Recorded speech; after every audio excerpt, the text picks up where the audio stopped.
I learned the most, I would say, from this workshop, specifically during my time in SoCal.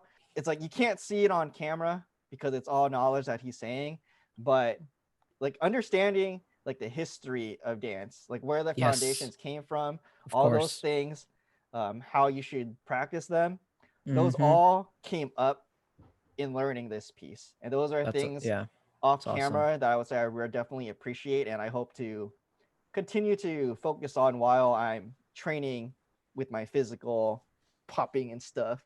Like to Definitely. like gotta train the brain along the way also. Definitely.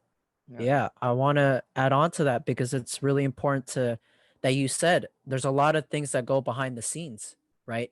What we see on Instagram is just a piece itself, or maybe it's the best portion that we want to see in terms of the dance, but learning about the history or learning about the essence of Daniel's journey, right? And I think those are so important because we want to appreciate the pioneers of the people that created those foundations, whether it was from hip hop, whether it's from Mhm. ballet.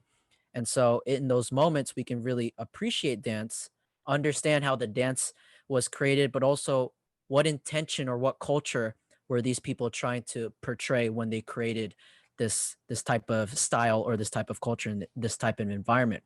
So once you get into that, then you take that with you throughout the class and you can Mhm. think about that. Okay, this is what I want to be feeling. This is what I'm trying to practice. This is what foundational skill I'm trying to get better at.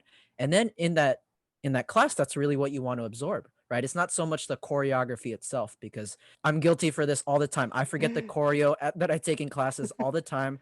But what I don't forget is maybe the words and not or the knowledge in what the teacher is saying, or maybe it's the moments of history that they're acknowledging and the pioneers and the creators of that specific style, right? That is what I'm going to take, and I can continue to know, well, this is how he explained popping from X, Y, and Z in the piece. Maybe this is what I can practice after the piece is done, Mhm. right? So it's those learning moments of knowing the history of whatever style, knowing where the movement comes from, how the movement was intended to come out, and how am I going to use this past this class? So that's how I like to see it. But you definitely touched upon it.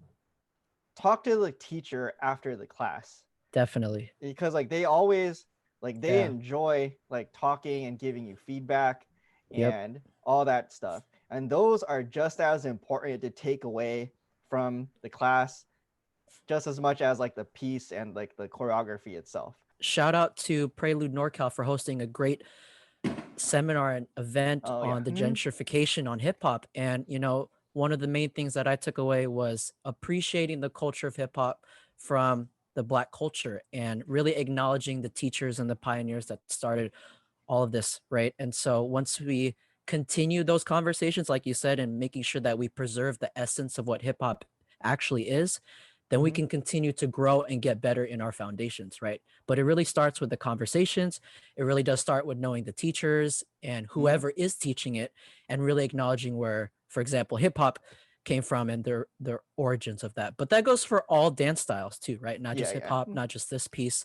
So really tying it back, really getting down to the culture and knowing the story and taking the time to really talk to the teacher after class is super important.